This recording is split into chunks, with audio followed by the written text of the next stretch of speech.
Hi guys, അപ്പോൾ നമുക്ക് ഇന്ന് പത്മനാഭസ്വാമി ക്ഷേത്രത്തിലും പോയിട്ട് വരാം. Okay, by.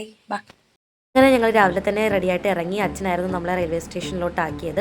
നമ്മളൊരു 7:15 ട്രെയിനിലാണ് പോയി ഇരവിപുരത്തു നിന്നാണ് കയറിയത്. ഞങ്ങൾ ഒറ്റയ്ക്കല്ലാതാണ്ട് ഇവരും ഉണ്ടായിരുന്നു നമ്മുടെ കൂടെ.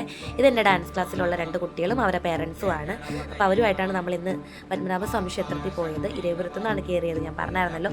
അങ്ങനെ ഞങ്ങൾ നിന്നപ്പോൾ ദാണ്ട് ട്രെയിൻ പതുക്കെ വരുവാണ്. ആദ്യം ഞങ്ങൾ കയറിയ കമ്പാർട്ട്മെൻറ്റിൽ സ്ഥലമില്ലായിരുന്നു. പിന്നെ മയ്യനാടൊക്കെ എത്തിയപ്പോൾ നമ്മൾ ഇറങ്ങി കയറി. അങ്ങനെ സ്ഥലം കിട്ടി. ഞാൻ തിരുവനന്തപുരത്ത് സ്വാതിരുന്നാൾ കോളേജിൽ 3 വർഷം ഡിഗ്രി ചെയ്തിട്ടുണ്ടായിരുന്നു. പക്ഷേ എന്നിട്ടും ഇതുവരെ എനിക്ക് പത്മനാഭസ്വാമി ക്ഷേത്രത്തിൽ പോകാനേ പറ്റിയിട്ടില്ല. എന്താണെന്ന് എനിക്കറിയത്തില്ല. പലപ്പോഴും ഞാൻ പോകാൻ വേണ്ടി ശ്രമിച്ചിട്ടുണ്ട്, പക്ഷേ എനിക്ക് ഇതുവരെ അമ്പലത്തിൻ്റെ അകത്ത് കയറി കാണാൻ പറ്റിയിട്ടില്ല. പുറത്തൊക്കെ നിന്ന് ഞാൻ ഷൂട്ടൊക്കെ ചെയ്യാൻ വേണ്ടി പോയിട്ടുണ്ട്. അങ്ങനെ അതിൻ്റെ ഒരു എക്സൈറ്റ്മെൻറ്റ് കൂടി ഉണ്ട്. ഞാൻ ആദ്യമായിട്ടാണ് പോണത്. അങ്ങനെ ഞങ്ങൾ സ്റ്റേഷനിൽ ഇറങ്ങി ഓട്ടോ പിടിച്ചിട്ടാണ് അമ്പലത്തിലോട്ട് പോയത്. ഞങ്ങൾ 2 ഓട്ടോയിലാണ് പോയത്. ദാണ്ടെ പുറത്തുനിന്ന് അമ്പലം കാണാൻ എന്ത് ഭംഗിയാണ്. വീട്ടിൻ്റെ അകത്ത് ഫോൺ അലൗഡ് അല്ലാത്തത് കൊണ്ട് ഞങ്ങൾ ക്ലോക്ക് റൂമിലാണ് ഫോണും കാര്യങ്ങളൊക്കെ വെച്ചിട്ട് പോയത്. അങ്ങനെ അമ്പലത്തിൽ കയറി നന്നായിട്ട് തൊഴുവാൻ പറ്റി ഭഗവാനെ. അതുകൂടാതെ നമുക്ക് അന്നദാനം കഴിക്കാനുള്ള ഒരു ഭാഗ്യം കൂടി കിട്ടിയായിരുന്നു. അതിൻ്റെ കൂടെ എനിക്കൊരു താമരപ്പൂ അവിടുത്തെ ഒരു തിരുമേനി തന്നിട്ടുണ്ടായിരുന്നു. എനിക്ക് ഒത്തിരി സന്തോഷമായി അത് കിട്ടിയപ്പോൾ. ഇനി നമുക്ക് കുറച്ച് ഫോട്ടോസ് ആയാലോ. അങ്ങനെ ഫോട്ടോസും വീഡിയോസും ഒക്കെ എടുത്തു കഴിഞ്ഞതിന് ശേഷം ഞങ്ങൾ പാലസിലോട്ട് പോവുകയാണ്. അവിടെ അകത്ത്, അതായത് പാലസിനകത്ത് വീഡിയോ എടുക്കണമെങ്കിൽ 500 രൂപ എന്തോ അടയ്ക്കണമായിരുന്നു. അതുകൊണ്ട് നമ്മൾ അകത്തെ വീഡിയോസും കാര്യങ്ങളൊന്നും എടുത്തിട്ടില്ല. പുറത്തെടുക്കാൻ വേണ്ടി 50 രൂപ അടച്ചാൽ മതിയായിരുന്നു. അങ്ങനെ പുറത്ത് നമ്മൾ പേയ്മെൻറ്റ് ചെയ്തിട്ട് നമ്മൾ കുറച്ച് വീഡിയോസും ഫോട്ടോസും ഒക്കെ എടുത്തിട്ടുണ്ടായിരുന്നു.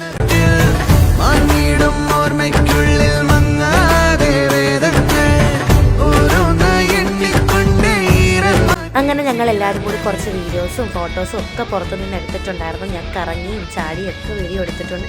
അതിൻ്റെ റീൽസ് എന്തായാലും ഇനി വഴിയെ വരുന്നതായിരിക്കും. ഞങ്ങൾ എല്ലാവരും കൂടി ചേർന്ന് റീൽസൊക്കെ എടുത്തിട്ടുണ്ടായിരുന്നു ഡാൻസിൽ. എൻ്റെ സാരി എങ്ങനെയുണ്ട് ഗൈസ്, എല്ലാവർക്കും ഇഷ്ടപ്പെട്ടോ?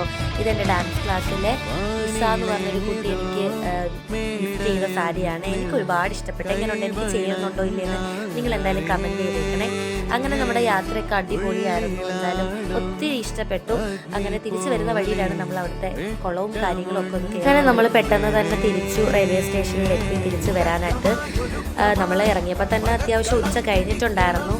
അങ്ങനെ നമ്മൾ ട്രെയിൻ വെയിറ്റ് ചെയ്യുവാണ്. ട്രെയിൻ അങ്ങനെ വന്ന് നമ്മൾ കയറിയിരുന്നു. അപ്പോഴത്തേക്കും എല്ലാവർക്കും വിശപ്പിൻ്റെ വിളിയൊക്കെ വന്നു. അങ്ങനെ സ്നാക്സും കാര്യങ്ങളൊക്കെ ഉണ്ടായിരുന്നു.